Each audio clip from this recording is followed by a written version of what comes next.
Welcome to the Ad Nauseam podcast, where classical gourmands everywhere can finally get their fill. Join us for a delectable discussion of Greco-Roman civilization stretching from the Minoans and Mycenaeans through the Renaissance and right down to the present. And now, ladies and gentlemen, here are your hosts, Dr. David Noe and Dr. Jeff Winkle. Welcome, listeners, to episode 41 of the Ad Nauseam podcast. My name is Dr. Jeff Winkle, and I am here, as I am always, with my good friend, Dr. David Noe. How you doing, Dave? I am enjoying this beautiful summer weather. This is perfect, isn't it? We are expecting highs in the upper 80s, and by Saturday or Sunday, it's going to hit 90. That's too much for me. I like it. Do you like the heat? I do. I like the heat. How about the humidity? Not as crazy about the humidity. Yeah. I remember visiting Athens in 2012, and that was an August trip, and the heat rolls up over the ocean. I mean, from the ocean up over the city, right onto the Acropolis. Yeah, it can get heavy. It's really heavy, but I don't mind it. I like the sunshine very much. Gotcha. Well, for me, this is the perfect weather today. I mean, low humidity, clear blue skies, nice little breeze. You can't beat Michigan in June. That's very it's true. Fantastic. Yeah. So what are we talking about today? We are talking about Mithras. Mithras. The mysteries of Mithras. All right. Yeah. Ancient mystery cults. And we're going to get into what we know, what we don't know, and what we don't want to know. What we don't want to know, and a lot of kind of mysterious iconography, archaeology, imagery that we're going to do some heavy-duty speculation about. Sounds fascinating. Yeah, but you got our shout-out before we get to that, right? I do. This one goes to the Reverend Dr. Jeffrey C. Waddington, a friend of mine. Jeff has a real interesting background. He was actually in the Salvation Army at one point, served as a pastor there. Then he came into the Philadelphia area around 1998, and then he's in the denomination that I call home, which is the Orthodox Presbyterian Church. So he's done a lot of teaching, he's done a lot of scholarship, and word has it that he's now pastoring a church in Pennsylvania, and he likes the podcast. Excellent. That's always good. Right. Yeah. So he's a faithful listener. Yes, he is. And so thank you, Reverend. Yes. For following us. Yes, for being interested in these important things. And we often say thanks for keeping the flame alive to those who are teaching Latin. Jeff is out there pursuing these kinds of things of eternal value, I would say. And so we're grateful for that. And I think you also have in the notes he's a student of Greek, Hebrew, and Latin, right? Yes, yeah. he's a bit of a jack of all trades. Excellent. And shares your name. Yes, even better. I knew I liked this guy. Yeah. Maybe that's it. Yeah. So you got an opening quote for us, don't you, today? I do. It's nice and short, and it actually comes from someone with a very improbable name, Luther Martin. Luther Martin. And he's a scholar of religion. I mean, did this guy's parents want him to go into this or what? That's not a kind of a switching of first and last name, an opit?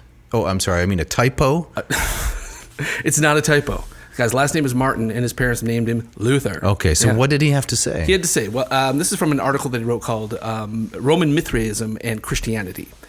He writes, in 1882, Ernst Renan summarized his view for modernity in his widely cited judgment that, quote, if the growth of Christianity had been arrested by some mortal malady, the world would have been Mithraic. And today, we're not going to really get into kind of comparisons between the mysteries of Mithras and Christianity. Okay. But I like this quote. It's a famous quote for those working in kind of ancient religion, and it speaks to the popularity of Mithraism. Also, the concept, if I may, of revisionist history a little bit.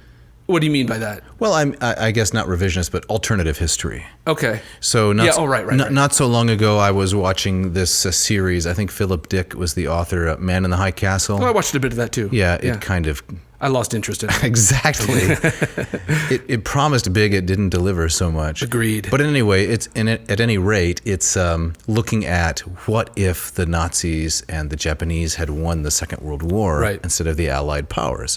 So people like to speculate about these kinds of things. It's inherently interesting. We did some of that with the Greco-Persian Wars, right? If not for Thermopylae, people would be reading Persian literature, not Greek literature. Right. So what does this Ernst Renan quote mean to you in terms of mortal malady, the world would have been Mithraic? Well, I don't know what Mr. Renan intended. My sense it's kind of an intentional hyperbole, and that he's just really trying to drive home the fact of kind of how widespread and how popular the mysteries of Mithras were, as Christianity was also kind of growing and spreading throughout the Roman Empire. So it's often, Mithraism is described as a rival to Christianity. So, and I think Renan was coming from the fact that not many people know about this cult, but look how important it was. So that's the surprise, kind of. Yes, exactly. I right. see. No, I think there's an inherent kind of ridiculousness about the quote. We know that from what we know about the mysteries of Mithras, it seems to have been exclusive to men. Okay. So that's a key distinction between Christianity and Mithraism. Exactly right. So it's of limited appeal, right? Yeah. Only half the gender can participate. Right. So would the world have become Mithraic? Of course not. I see. So, but I don't think that was his point. Got it. He was just trying to say, look, this is a really important, widespread thing, and it's key to understanding what the Roman Empire was going through during these centuries. Right. Now, I know that we don't need to do this for our very educated ad nauseum audience, but if they're unfamiliar with the word Mithras and they want to do a quick Google, it may be helpful if they can spell it. So. Oh, okay. Yes, Mithras. Yeah. It's usually rendered Mithras. There you go. So what are we giving our listeners today? Well, we're getting into one of my favorite topics, what's usually called ancient mystery cults. And I'm hoping this is the first of a few episodes we can do along these lines, because it's such a fascinating, intriguing topic. So we're going to swim into some of these murky waters of these, what were secret initiatory cults, which really sought in some kind of transcendent way to bind the worshiper and the deity together in a mysterious, intimate kind of way that you don't really see in the more public expressions of religion in the Greco-Roman era. We might say that those were state religions. Yes. Right? The public worship and the fortunes of the state were closely tied together, and these are private. These are private cults, right? Yes. And they also deal with the problem of death and the seeming meaninglessness, emptiness of death, which, as I understand it, the public cults weren't interested in at all. No. So this goes to Odyssey Book 11, right? A Pain in the Nequia. Yes, right. Parts 1 and 2. 1 and 2, right. So Book 11 of the Odyssey, it's bleak, it's hopeless. We likened it to the Department of Motor Vehicles, waiting in line. Exactly. But these cults, what's the expression that you were using? These cults, they flipped the script. Flipped the script. Yes. Right. So tell us more about that. So, and painting with a broad brush, the whole subject of the public religion is a really fascinating, complex topic. But I think there is an element that the public cults, their job was to appease these very unpredictable deities, to keep, the Romans spoke of the pax deorum, the peace of the gods, keep them happy. If anything, one of the things we take away from Homer is that the gods they're unpredictable. Yeah, they're ornery. Ornery and not all that interested in humanity, and when they are, it's for their own ends. And so, if that's your theological world, you really want to kind of keep these angry deities sated, happy, maybe even looking the other way. Yes, I like to quote, if I may, from our teacher, right? The wonderful Richard Weavers. Yeah. He used to tell me, Zeus is a big brute that refuses to die. I never heard that. He didn't say that? Yeah, he might have, but I don't remember. Only That's great. if you were an initiate would he share that secret knowledge with you. Oh, so you had the in. No, I did not. But he would he'd say, Dr. Weavers, what's the difference between Christianity and the pagan gods? It's very simple. Zeus is a big brute that refuses to die. That's it. There's no morality, no specialness about them. They are immortal. That defines them. Right. Yeah, and I think we've spoken on the podcast before about how there's even an element of ridiculousness to that. Their immortality makes them kind of pointless. Right. What is the meaning of their existence? But you have to fear them and placate them because they're real. Exactly. And they'll harm you if you don't. Yeah. Right. So you have to deal with them. You have to keep them happy, or distract them. It's the way I feel about the IRS, to be frank. I don't really believe in them and their purposes necessarily. But you have to deal with them. But they're always going to be there, right. And you have to placate them, right? Right. I believe it was, I don't want to get too far afield, but I believe it's Ned Flanders who always drops 2 breath mints into his tax return. Does he really? Yeah, before he seals it and sends it off to the IRS. Oh, yeah. You don't want to get on anybody's bad side. That's right. Smart. That's smart. So if you believe, as I do, that part of the human experience, or the part of the need of every human being, is some sort of spiritual need. There's a spiritual component to every human life. Then those public cults would be deeply unsatisfying. Of course. They do nothing for that side of the human experience. And so I think that the mystery cults kind of filled that vacuum. Absolutely. They gave meaning to everyday existence, and a meaning that was separate from public life. Right. To quote Extreme, one of my favorite bands, right? There's a hole in my heart that can only be filled by you. Yeah. Right. Yeah. Oh, great acoustic-driven number. Yes, very good. Yes. Nuno Betancourt. So as we get into it, Jeff, yes. Where are we starting in this journey? Well, I think we should talk a little bit more broadly about what we mean by mystery cults, in case for our listeners aren't familiar with the concept, before we get to the details about Mithras itself. And so we've talked about how there's this move from the public to the private, from the group to the individual, from some sort of kind of crowd experience at best to some kind of individual transcendent experience. Those seem to be hallmarks of all the mystery cults that we know something about. Now, as we'll also quickly see, these things are called mystery cults for good reasons. There's the secrecy that surrounded them was part of their power.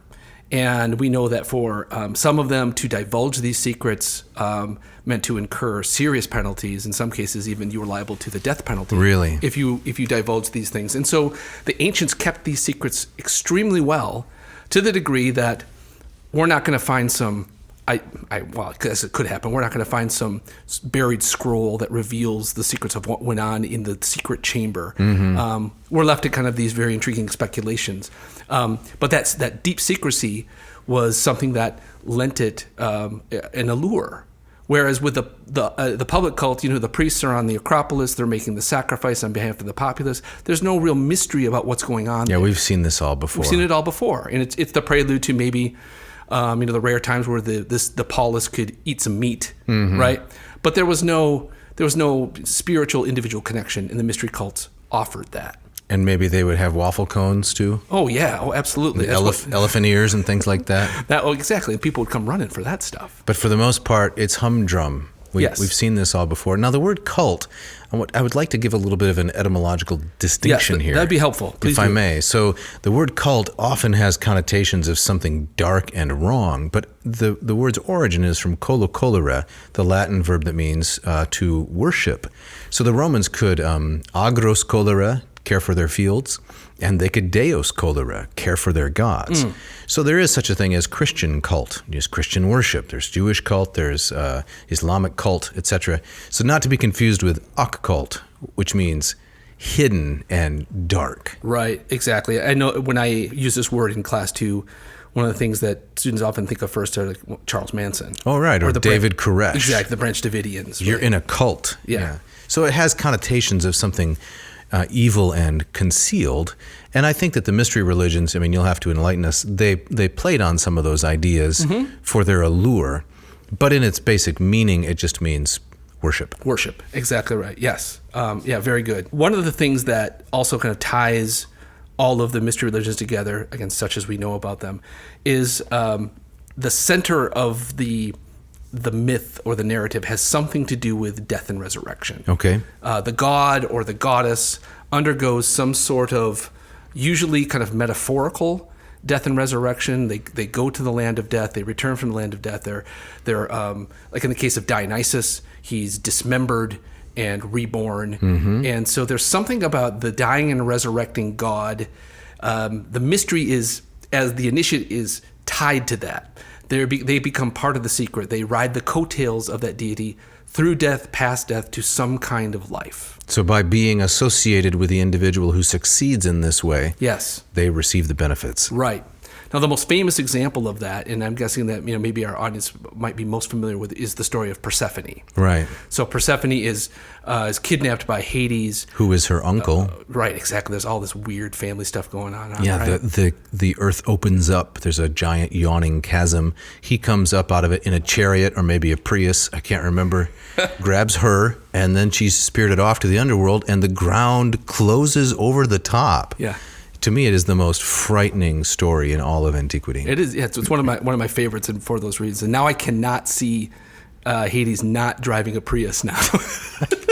Well, I think that when Bernini sculpted this, there's this wonderful in the Borghese Galleria. Incredible. Of the rape of Persephone. I think originally they were going to be seated in a Prius. In a Prius? That was the original plan? That got scrapped? Yeah, the patron said, no, we can't do that.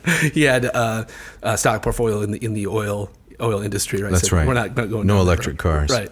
So Persephone, again, this is worthy of another episode. Long story short, a deal has to be made with her mother, Demeter, right? And Demeter, the goddess of grain. Because she has refused to allow things to grow. Right. So she's the goddess of agriculture, and when she gets upset, things don't grow, right? No crops. And so ultimately there's a compromise that has to be struck, that Persephone will spend part of the year as the bride of death, as the queen of the dead, and part of the year as the daughter of the grain goddess. And that cyclical pattern explains the seasons. And so when she descends to go down to Hades, her mother mourns, the earth withers and dies, we get fall, we get winter. And Which in the state of Michigan is about how many months? Oh, it's about 13. 11 and a half. Right. There's a whole lot of Persephone descending around here. Yes. But when she returns, her mom rejoices, and we get spring, we get summer, and so that's the mystery. And so I think I like to impress upon my students is that if you live in a place where you have a very distinct change of seasons, you feel this viscerally, right? And being Michiganders ourselves, when that spring finally comes and the last of the snow melts, there's something kind of inherently it's incredible joyous about that, yes. right? I've been waiting for my roses to open in my yard, and they finally did, and you got to mark the occasion. Yeah. It's incredible. Yeah. Now, these arose in Greece, which is, it's not tropical, it's temperate. Right. The seasons aren't as marked as at our latitude, but you still can perceive them. Yeah, that's more kind of maybe rainy and chilly in the wintertime. So less of a dramatic change, but enough that I think that the metaphor holds true, right? for sure. And this is referred to as the vegetation cycle? Yeah, vegetation cycle, the cycle of the seasons. And a lot of these, that kind of death and resurrection motif is often expressed in the blooming of flowers. You even see it in stories like the story of Aphrodite and Adonis, where Adonis is killed, and Aphrodite mourns the loss of her lover, but she changes his blood into a flower that blooms every spring. And so Adonis lives on in this kind of way. It's a very common thing you see in lots of not just Greek myths, but in lots of myths around the world. Yeah. So the mystery cults tap into that kind of death and resurrection cycle. And so how does this work? We're not really meant to understand. That's part of the mystery. By going through the ritual. Well, hold on now. What do you mean by how does it work? So Persephone can go to death and return. Well, that's great for her. What does it do for me? And so I think this is where the mysteries, and this would be called the mysteries of Eleusis, which were the mysteries surrounding the Persephone story.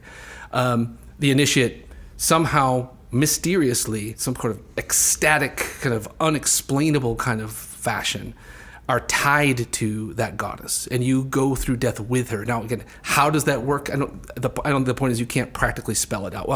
Well, this is exactly what's happening. There's a kind of ecstatic, irrational element to the mysteries. That's just simply part of the package. That's how I see it. I see. Right. So there are several of these different mystery cults. We're only talking about the mysteries of Mithras today, but the Eleusinian ones that you mentioned, I think you also have mentioned already the mysteries of Dionysus, yes, the Eastern god who comes west at some point from the region of Phrygia, his dismemberment, and then there are a couple, at least one Egyptian mystery cult. Right. So the mystery Isis was a popular mystery cult, and here too, I think there's a lot of parallels with the Isis mystery cult and Mithras in that Isis was a goddess kind of imported from the Egyptians, but by the time she becomes a mystery deity, she's become thoroughly Romanized. And it's that's another thing you see with these mystery cults is that there's often kind of a whiff of the exotic about them, right? It's not the homegrown cult. There's something Eastern or Egyptian. I think we've talked about how for both the Romans and the Greeks, Egypt was a land of tremendous deep mystery, right? Well, that would be because of its antiquity foremost, I think. Right, and just so much of what the Greeks and Romans saw there, they just simply did not understand. They couldn't read the hieroglyphs. No. Right? And these massive pyramids, what could it all mean?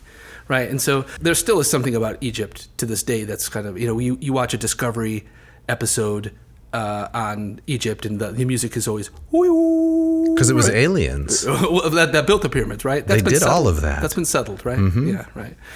So that was often an aspect of these mystery cults too. It was something exotic. It was something from beyond their borders, and that I think also kind of lent it some allure. Okay, and what about the mysteries of Orpheus? Orpheus too.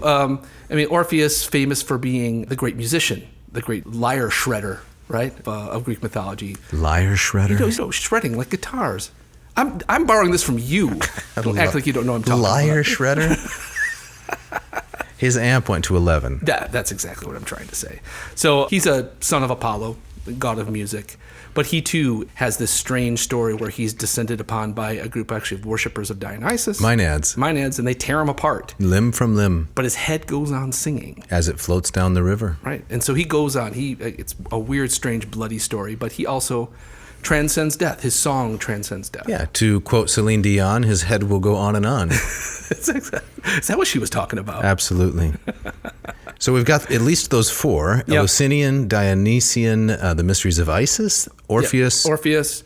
There's the Samothracian mysteries, but which we know very little about. Now, did the ancients take these things seriously, or was it all one-liners and wisecracks like you and me? It was very serious. Okay, deeply serious, and long-lasting. So the Eleusinian mysteries of Persephone lasted probably almost unbroken 1,000 years. Mm-hmm. And the festival itself lasted for a week, a couple weeks. A week, late September, early October. And they would march, right, from Eleusis?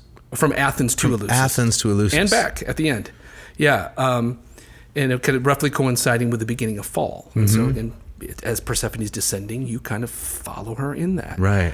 And we got to devote a whole episode to the Eleusinian mysteries. At least one. At some point. Because one interesting side note is that there is an author who believes that the word Eleusis, from the Greek erkomai and then eleusomai, is a Christ prophecy. Oh, really? The one who is to come, eleusomai. Interesting. I don't know if there is any credibility to that whatsoever, but it's a developed thesis. We might have to revisit that. I think we could also, I would love to talk about on the podcast is, how does Christianity, the mythos of Christianity, fit into this, right? And that's one thing that I'm sure our listeners are already kind of hearing. Of course. The story of Christianity is also centered around a dying and resurrected God. Yes, right? And the attendant benefits that come from being associated with a person who succeeds in doing that. Right, and even a guy like Paul often uses the word mysteria. Ta mysterion. Yeah, exactly. We don't have time for that today, right?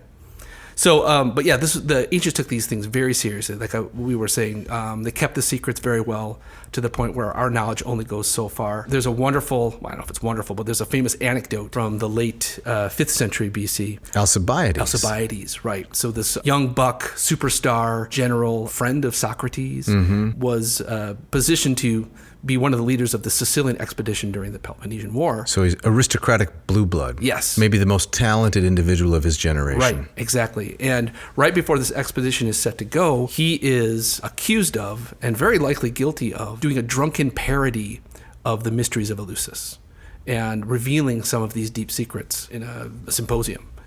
And the word gets, and there's more to the story than that, but the word gets out, and ultimately he's recalled to stand trial under the penalty of death, which the ancient Athenians used very sparingly. They weren't executing people left and right. Threatened a lot, but in Alcibiades, instead of ultimately facing it, jumped ship and more or less never returns to Athens again. And so that's how serious it was. They were willing to kind of cut one of their leaders, one of the most talented guys, because he profaned these mysteries. And this was 415? Yes, exactly. Right around the time of the Sicilian expedition, the Peloponnesian War? Right, exactly. So we've established that the ancients took these rites very seriously. Yes. That example of Alcibiades. Was it an exclusive kind of experience? No. These mystery cults, were they exclusive? No, they weren't. I mean, some of them would have different levels. We know that at Eleusis that you could come back the next year, and you could undergo kind of a further, what they called an epopteia, further looking upon. Did you have a membership card or a punch? You'd get a certain number of punches, and then you got a free. There was a free initiation and frappuccino.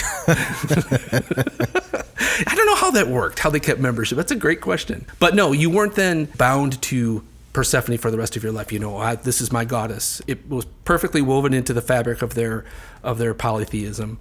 And this is what's shocking, I think, to Yes. people who live in a, I don't know, post-Christian world, we could say, the non-exclusive nature of these various theological commitments. Right. Today, I think, maybe it's changing, it's a little more stark. You're a theist or you're not. Yes. You're a Christian or you are another religion, but you can't really be two at the same time. couldn't be a Christian Hindu. No. Right. Exactly. To my knowledge, that's not a common formulation. Now, that may be people's attitudes, but it's not ever articulated that way. No, it would be nothing that you would consider to be orthodox Mm-hmm. in any sense. Right. We know there's a few examples we know that this guy Aelius Aristides from the late Roman Empire, from his writings, he kind of collected these things. So anxious he was about the disposition of his soul that he was initiated into many of these cults. And So he had lots of frappuccinos. lots of frappuccinos, right? That'll amp you up. Absolutely. Right. So And Plato was an initiate also into the was. mysteries. He was, and I mean, he doesn't write much about it, but Plato, kind of the cranky stick in the mud that he often was. Oh, that isn't nice. Well, but he didn't seem to have a lot of respect for traditional Greek cult. He certainly did. Well, I mean, Okay, let's look at it just like this for a moment. Okay. His major dialogues end with theological fables, right? The Republic, the Gorgias. So you're right. He's taking down Homer. We've talked about that before. That's what I mean. He's taking down Homer. He doesn't like the Homeric ethic, but he's a monotheist of some sort. And has a strong religious feeling. No, yeah, I guess I wasn't saying he was. You gonna walk it back now, Winkle? I'm trying to explain it for you who didn't understand me the first time. Okay. He was a theist. I think he had a use for religion, but not the polytheistic Homeric religion. That's Okay. what I'm saying. Fair enough. Right. That's the euthyphro, right? Yes. The gods can't be at each other's throats if they're really going to be divine. Exactly right.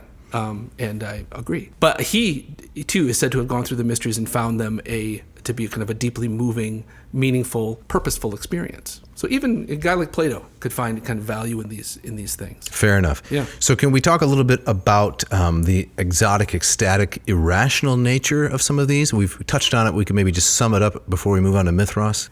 Yeah, I would just add that from the trickle of information that we have from people that went through these kinds of things, there was kind of this notion of ecstasy or ecstatic experience comes from this. And I mean, slightly different than what we usually, if you're ecstatic about something, it just means you're really excited or happy. Right. But the word literally means to kind of stand outside yourself. Exactly. Let's right? go to the etymology, right? Ekhistemi, to place yourself outside of something. Right. So some kind of out-of-body experience, right? Mm-hmm. And I think one of the ways that these mysteries could be, in some ways, easily kept is the notion that even if someone, buddy, say, "Hey, I heard you went through these mysteries. Tell me what went on." There's this notion, well, even if I wanted to, I couldn't. It was so ecstatic. It was so beyond myself that it was beyond description. It's ineffable. Ineffable. I have exactly. I have no analogies. I find some of those stories where people say that they died and then they saw themselves laying on the table. Some of them seem like obvious frauds, but others seem really, frankly, quite plausible. Specifically those that are well documented and where they mention things that were heard in the room, that other persons didn't have access to. Right. I find them fairly plausible. Yeah, no, I'm with you there, and you pile up enough of these that kind of lends kind of a broad believability, at least to that experience, right?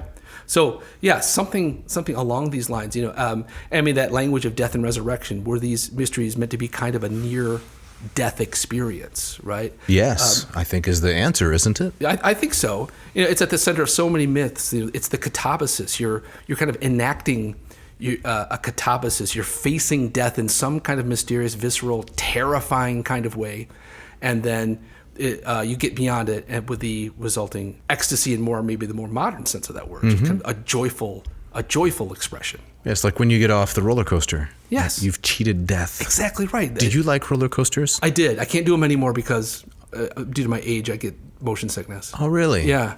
I love them. I love them too. But if I dope myself up on like Dramamine too, I'm too sleepy to even enjoy it now. I see. So it's a tragedy. I'm really sorry you brought that up. Oh, I'm sorry too. I like. Should we pause for a moment of silence? No, we're good. I'm past Your it. enjoyment of roller coasters is finished. It is. Right. It's been years since I've been on one. But the roller coaster as a catabasis, I think that's great. Right. It's a safe way to face death. You go up this hill, there's anticipation, you're pausing, suspense, then you plunge at a breakneck speed, Yes. right, down to the valley, and are you going to come out of it? Yeah. Right? Yeah, it's a death and resurrection. I often will use kind of the example of a horror movie being the same kind of thing, right? You go deliberately into this dark room with a big screen with the purpose of terrifying yourself. And it's a safe way to kind of face death. And when the lights come out and you go out and refill your popcorn bucket, I always refill. you got to. That's part of the resurrection. Definitely. So now we need to get on to the bull. We right? do. Mithras and the bull, but we're going to do that after the break.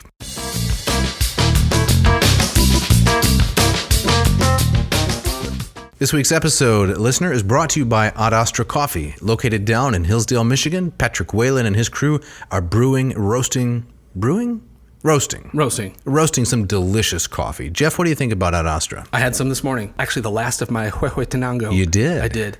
It always goes way too fast. What kind of notes do you detect? I'm not the best one to talk about this, but it was a kind of a sweeter, a lighter note. I would say earthy, too. Earthy, yeah. But not soil in the cup. No soil in the cup. No. It was great. My wife loved it. I'm really going to miss that blend now that it's gone. It's excellent. Yeah. So the fine people at Ad Astra have been roasting beans for years, and I understand they only use beans that rank 80% or higher Right. on the coffee scale. Yep. Now, we're both pretty hard graders, aren't we? We are. Yeah. So, and 80%, that's doing pretty well. That is very well. Yeah, very Right. good. Yeah. I learned they roast on a 3-kilogram Mill City roaster. And I actually looked up a picture of this thing. It looks like H.G. Wells' Time Machine. Incredible. It's incredible. Yep.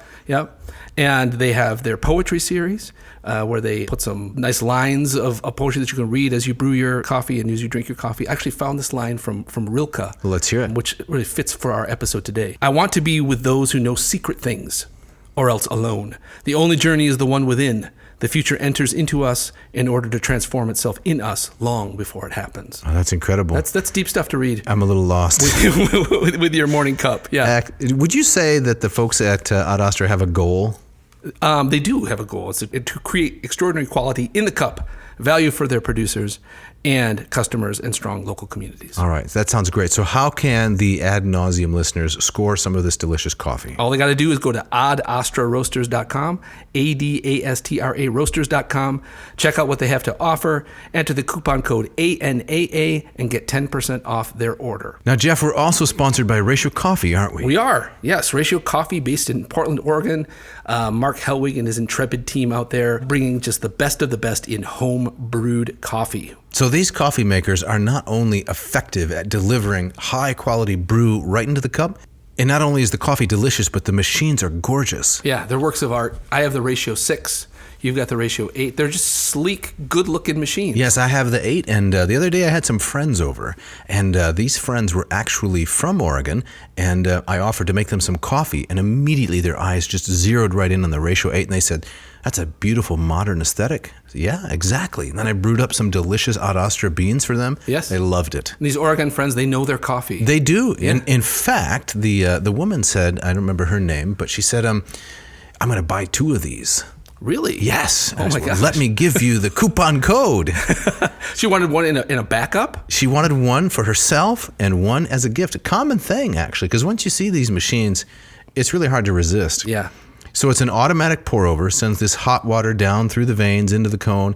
And how do you describe the carafe? It's a stainless steel, sleek, gleaming container for the coffee. Keeps it warm without that kind of stupid burner that you see in so many the coffee scorched machines. pad Yep. down underneath, which adds the brackish tang. Exactly, which you do not want. No. Right. All right, so Java files. Jeff's going to tell you how you can score your own Ratio 6. Yes, I will. Just go to ratiocoffee.com, RATIO coffee.com right now, and you can get a 15% exclusive discount on the Ratio 6.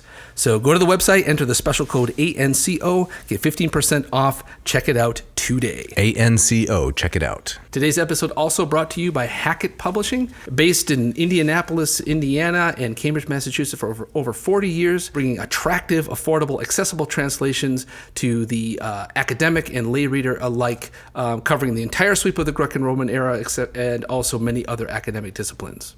Dave, what do you like about Hackett Publishing? Well, one of the main things I like is that they generously stepped up right near the beginning of this podcast and said, yeah, we want to sponsor you. They did. They came in really early. They didn't did. They? Yeah. They said, we want a piece of that. We want to be a part of that. We support the classics, and we're going to give your listeners a 20% discount on their order plus free shipping. That's huge. Yeah, and they said we're going to offer them beautiful editions with gorgeous covers, up-to-date translations, nothing too stuffy, too musty. Right. We're going to offer them Stanley Lombardo's great translation of the Odyssey, the forthcoming Len Krizak on Virgil's Aeneid, the Aristotle collection. These are really fine works that these folks have put together. Indeed. So listeners, right now you can save 20% on any order. And as Dave just said, free shipping on anything you get from Hackett Publishing. All you have to do is go to hackettpublishing.com, HACKETT publishing.com, find the text you want, enter the code AN2021 in the box. What was the code again? It was AN2021 in the box. Check it out today.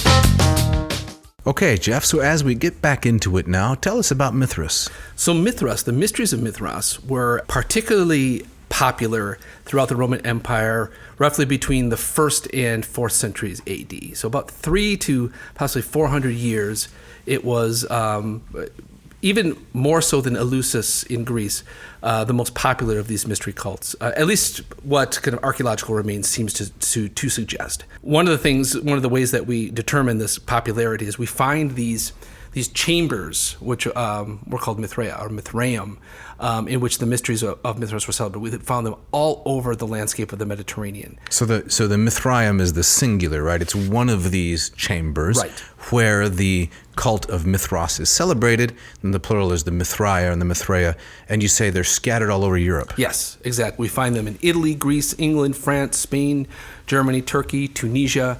Hundreds of these things have been found. And that's also an important distinction, say, from a place like Eleusis, where if you wanted to be initiated into that cult, you had to go to Eleusis at the certain time of year. There was a central sanctuary. But this was franchised. This was franchised, right, exactly. It was a portable cult, and all you needed was a group of guys, enough funds to build one of these underground chambers, and you were in business. It probably was more complicated than that, but right. Yeah, you get the point. Licensing rights right. and so forth. Yeah. So Franz Cumont. Yes. Did I pronounce that correctly? Yes, Cumont. Cumont, Yeah. Frenchman. Yes. What does he tell us about Mithraism? He wrote, for more than 100 years, was considered kind of the book on Mithras. And it's only in the last 10 years where religious scholars have started to take another look and started to kind of take down some of his arguments. But for a long time, Cumont's thesis about Mithras was this was a kind of a hero cult. Mithras was some sort of Hercules-type figure in Persian mythology that was imported from the East, brought back to the Roman Empire.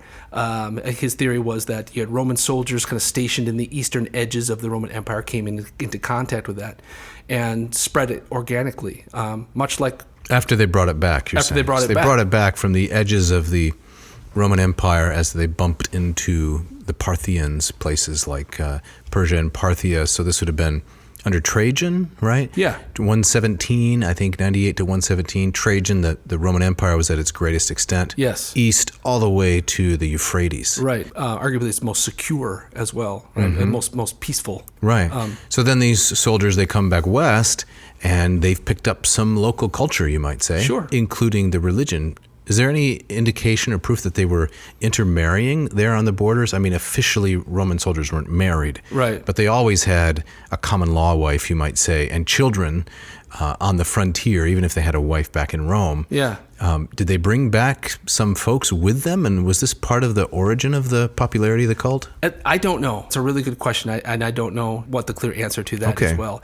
I mean, certainly this is how Christianity also spread kind of organically, beyond the missionary journeys of Paul and Peter. Certainly you had the soldier class coming into contact in Palestine and converting. Right.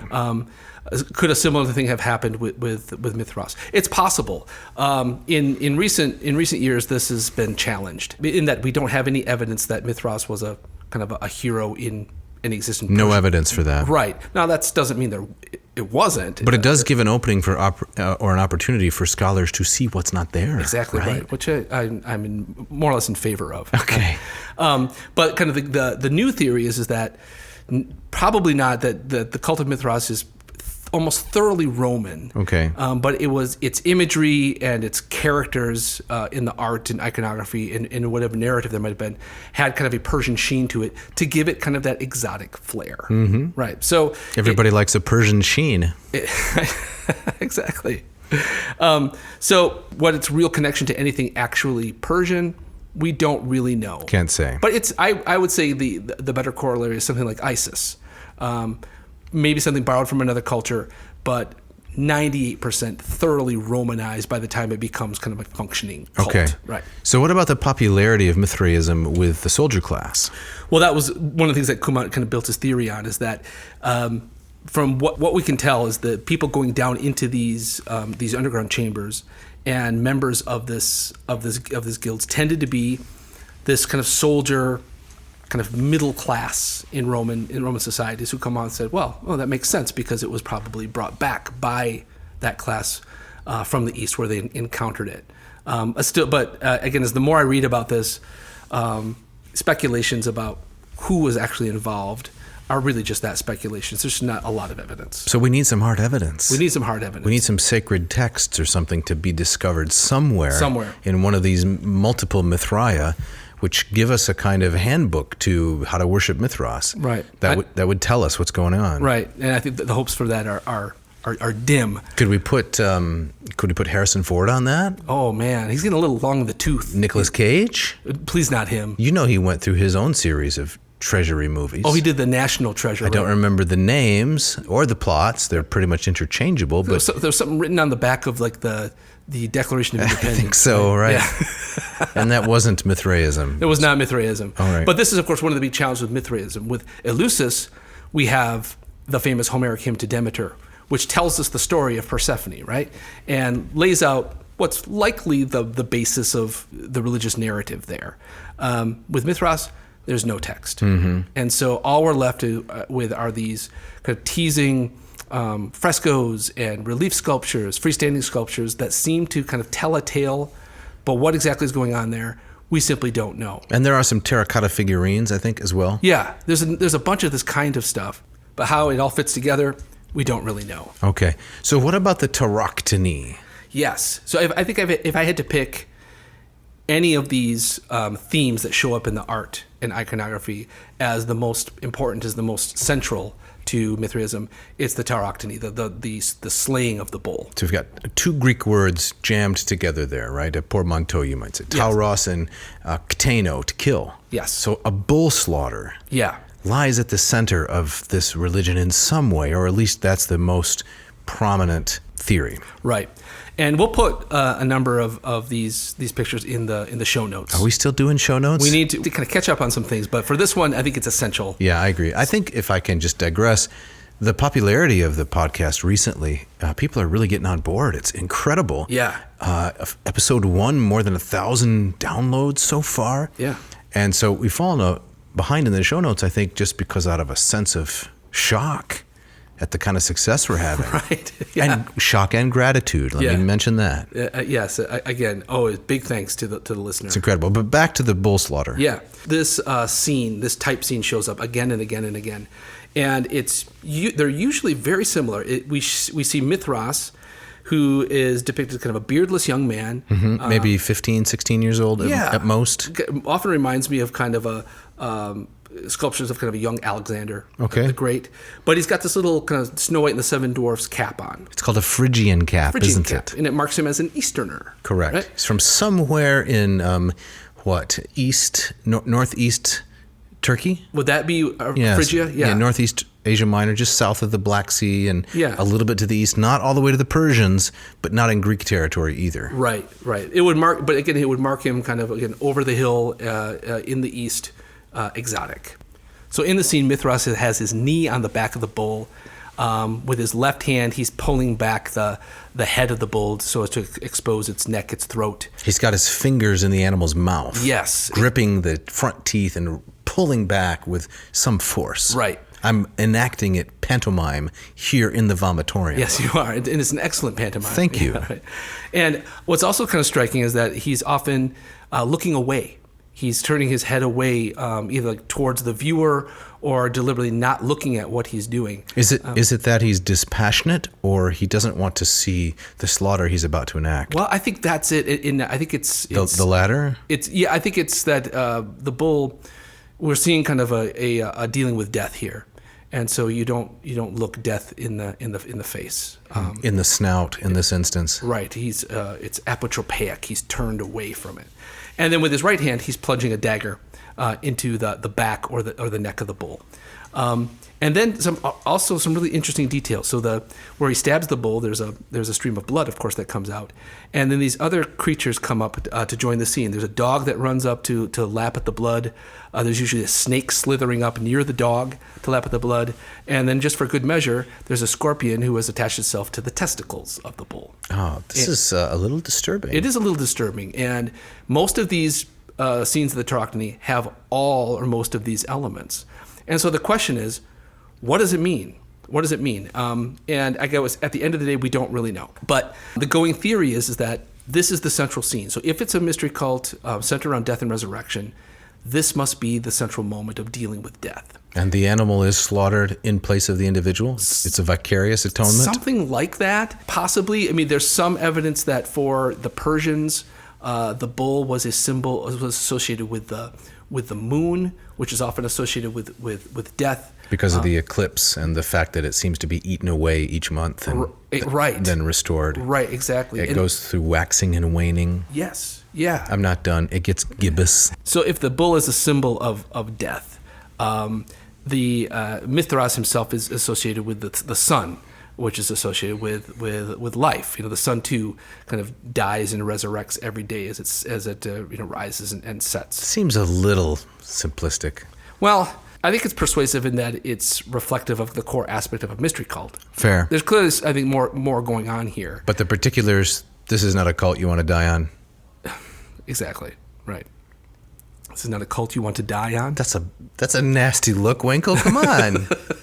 How do you explain the dog, the snake, and the scorpion? I don't. It's not my responsibility. Oh, well, let me offer something. Okay, let's hear it. So, again, this being a cult that has kind of a Persian sheen, if I can use that phrase again. One of the many things the Persians were famous for was their astronomy, their astrology. So Taurus, the bull, Canis, the dog, Serpens, the serpent, Scorpio. These are constellations known to the Greco-Roman world. Yeah, the zodiac. And so many people say, well, that's what's going on here. And so the bull represents Taurus.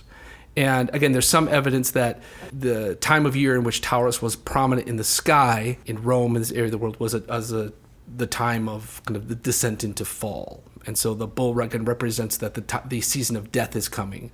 And so the sun god, Mithras, comes in and slays the bull. So you have that death-conquering motif. I got it. And so that it expresses this central mystery. I'll buy it. Right? So just as Persephone gets past death every year, Taurus the bull coming back every season, he comes around, slaughters the bull, deals with death. Got it. So winter gives way to spring. Right. And there's some blood expiation, perhaps, as well, and Shirley Jackson. Shirley Jackson. Do you know Shirley Jackson? I do not. I thought he played shortstop for the Cardinals. Shirley Jackson? It's not an exclusively woman's name. Well, I suppose not. But you're thinking Ozzie Smith played shortstop for the He did. For the That's Cardinals. true. Right. But Shirley Jackson wrote this wonderful short story called The Lottery. This really creepy lottery takes place in kind of present day, but it's if you draw the slip of paper with the black dot on it, you are stoned by the community. So it's a literary version of the Hunger Games. Kind of, yes. Though much better in my. That's why I said literary version, because I didn't think that the Hunger Games were very literary. I didn't read them, but based on what people tell me. Okay. All right. Well, you should read them before you make such a snarky judgment. No. Oh. Snark all I want. All right. So in that short story, someone from the community is killed so that the crops can grow. Right? So that the angry god has to be appeased. So there, some have suggested that Mithras also functioned in this way. There's again, you can see this in the show notes, that one of these relief sculptures shows Mithras slaying the bull, and he seems to be kind of under a vault. He seems to be kind of underground, perhaps, and then above him you see these plants, trees, crops growing. And so the slaughter of the bull is associated with crops are growing. If you want a proper harvest that's going to feed the community, then death has to be dealt with. And so maybe there was some element of that to the cult. But it's hard to say. So, Jeff, I understand we have one final scene to describe before we go on a mini travelogue. Right. So what is this final scene? So in one of these sculptures, and I believe it's just an example of one, so how much can you extrapolate from it? It shows the bull slaying motif on one panel, and in the next panel, we seem to see Mithras sitting on the carcass of the bull, sharing a meal with the sun god, and kind of passing out pieces to his followers and acolytes there. And again, this is it's confusing because a lot of the language around Mithras makes him synonymous with the sun god. He's called Sol Invictus, the unconquered sun. And this panel seems to suggest that he's a separate being. There's not a consistency that we find through this, and that makes it doubly difficult to really kind of nail down a narrative. But in this scene where he's sharing this meal, we do know that in a Mithraeum, these guilds of worshipers, one of the things they would do was share a sacred meal together. And this seems to be prefiguring that. By having a meal together in the Mithraeum, you're doing what Mithras does with the sun god or as the sun god. So this is analogous to the way that we usually stop off at Five Guys before coming into the vomitorium? Right, yeah, right. Very sacred. Okay. Yeah.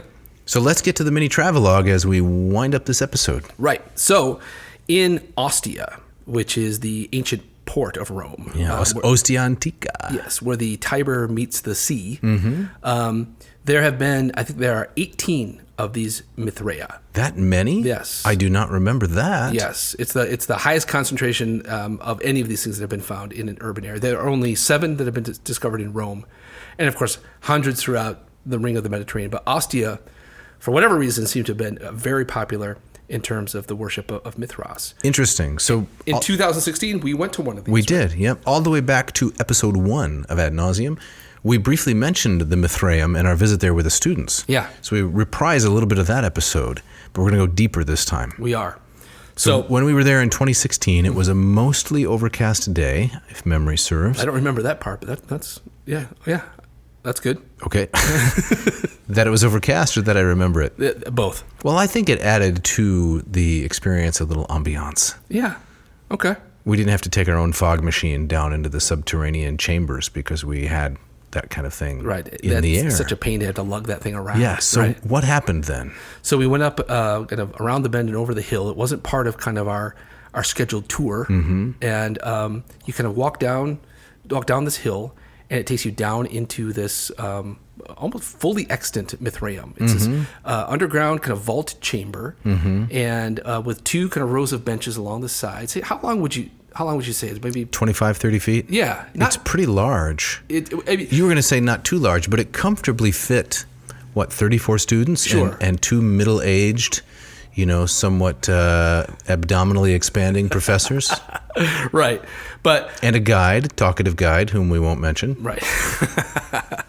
But it wasn't like a massive temple. No. Right. No, it's meant for the intimacy of the initiate. Right. It's not for spectating. You have to be a part of it. Right. And it's from the size of these things that we can speculate about, how many people were part of these, these little guilds. As many as had punch cards. Exactly. Right. So you arrange yourself on kind of 2 sides of the benches. There's kind of a central aisle. And at the far end, kind of where the cave ends, there's a podium with some kind of depiction of Mithras on it. Usually Mithras engaged in the bull slaying motif.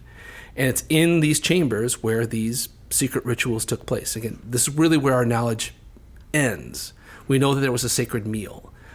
Some texts talk about a kista mystica, kind of a secret box, where some kind of object was revealed. Right. Yeah. And above the representation of the tauroctony, this sculpture figure, there's an aperture, which is a fancy word for hole. Yes. There's an aperture in the vault so that the sunlight can stream down through there and give it another kind of what's the word I'm looking for? What's that Indian string instrument? Sitar. Yeah. Can give it kind of the sitar sense, right, of mystery and exoticnesses. Right. Many of these Mithraea have that opening at the top. Some seem to have been kind of fully enclosed, and there again you would have to have like lamplight or torchlight in there, which also would make it very sitar-y. Yeah. So what happened in there? That was the encounter with the god. That's where the mystery took place. One interpretation of this that I like is that why an underground chamber? And I think my sense is that you're following Mithras down into the tomb. The cave is kind of as a burial chamber, and where else to meet death than beneath the ground? Right. It's like the Necromantian. Yeah, exactly. That we visited in Epirus. Yeah. In 2011. Right. You go down into the underworld, you come back up, you have your own convenient franchised catabasis. Yes, it gives you that whole enacting of the myth. You are enacting your own death and resurrection just by the physical act of going below and coming back out. Right. And then the Roman soldiers would glance at their watches and say, "Hey, you want to get a sandwich?" Is that what they'd say? Right after the meal? They're going out for a sandwich? Soldiering is a hungry business. That's true. All right, so that's really the core aspect of it. And it's frustrating to the degree of what we don't know. But, I mean, to my mind, that just makes it all the more interesting. Now, we know that there was likely many other aspects to Mithras worship. We know from another Mithraeum in Ostia, there seems to have been grades of initiation. Like the Masons. Like CrossFit. Like CrossFit? There are levels of CrossFit? Yes, part of the shape I am.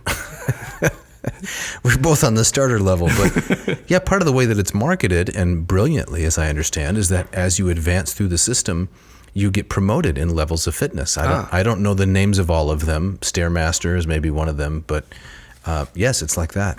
Yeah. Oh, yeah. And I was going to mention like the Masons.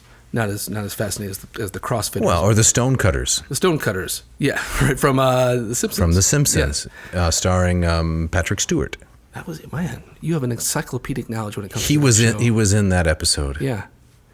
So you could go through different degrees, and there's a Mithraeum, the Mithraeum of Felicissimus, that has these different symbols on the floor in that central aisle, which suggests the different starter levels. Where they would stand according to rank. Is that it? We don't know. Was it for Twister? That's some kind of mystery twister. Now that's a bold theory. There was Koroks. There was Koroks. There was the Koroks, the raven.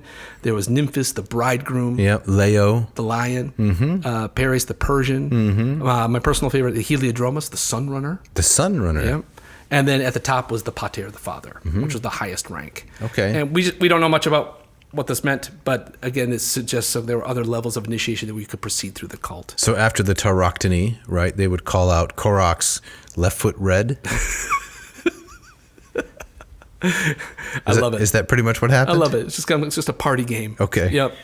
And then there are these other depictions of Mithras where he's popping out of a little egg and he's coming up out of a rock. Of course. And so there seems to be some suggestion that he was also understood some kind of primeval being that was there at the beginning of the world, born into the universe along with what's called the cosmic egg.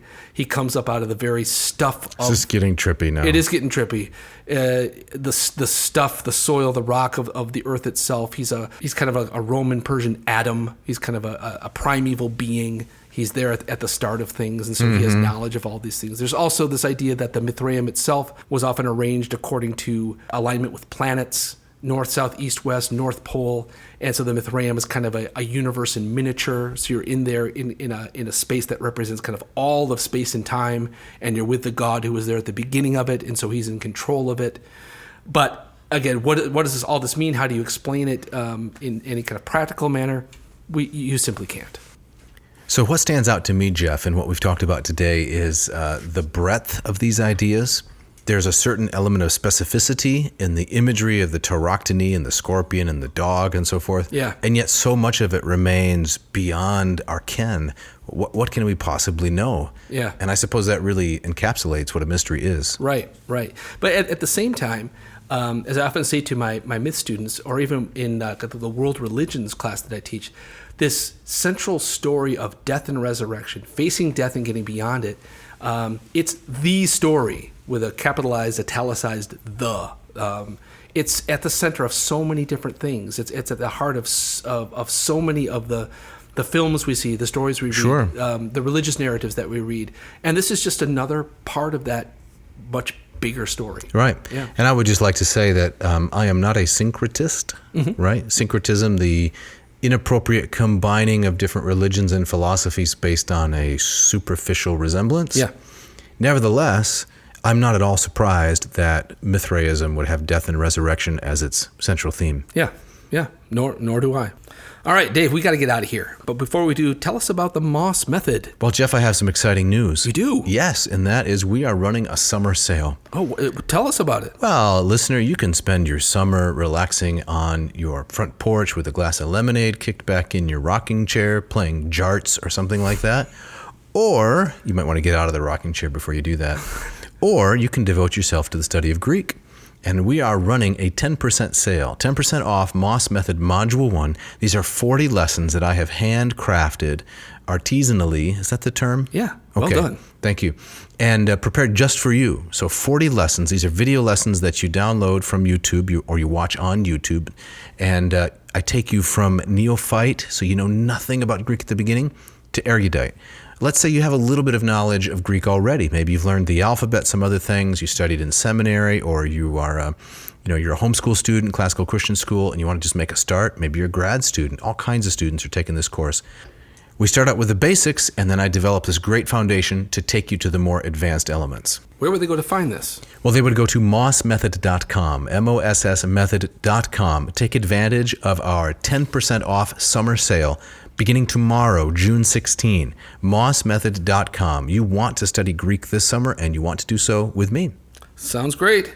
All right, we got to go. So we thanks, as always, to our engineer, Mishka. Yeah, intrepid sound engineer puts this all together. Yes. Yep. And who else we got to thank? We need to thank Ken Tamplin and Scott Van Zen, who put together the wonderful music that accompanies the show. Makes us sound really professional. Yes, they do, indeed. We want to invite you, listener, to send us email to jeff@adnauseam.com. Don't forget the V, or dave@adnauseam.com. We can give you a shout out. You can tell us what you like about the show, what you hate. You can check out our merch, leave a little tip underneath the wine glass, as we say. Show the world that you're taking in and keeping down the classics. And what do we have on tap for next week? So next week we're going to tackle the book of Acts chapter 14, where we see this really interesting intersection between the pagan world and the Christian world, where Paul and Barnabas are mistaken for Zeus and Hermes. Yes. Yeah. Or Hermes and Zeus, actually. Hermes and Zeus. Yeah, right. as the text points out. Right. Paul's the chatty one. Yeah, So he's Hermes. he must be Hermes, and Barnabas is the jovial, hospitable one who's kind of quiet, so he's got to be Zeus. So we're going to take a real close look at that, the text there of Acts 14, and draw out some of its implications. It's going to be great. But Dave, you got our gustatory party shot today, don't you? I do, and this is from a woman named Florence Fabricant. I don't know who she is. I love her name. It's alliterative. It's got these nice sounds, Florence Fabricant. Yeah, that is nice. And she says, peanut butter is the pâté of childhood. So true. Thanks for listening. Thank you.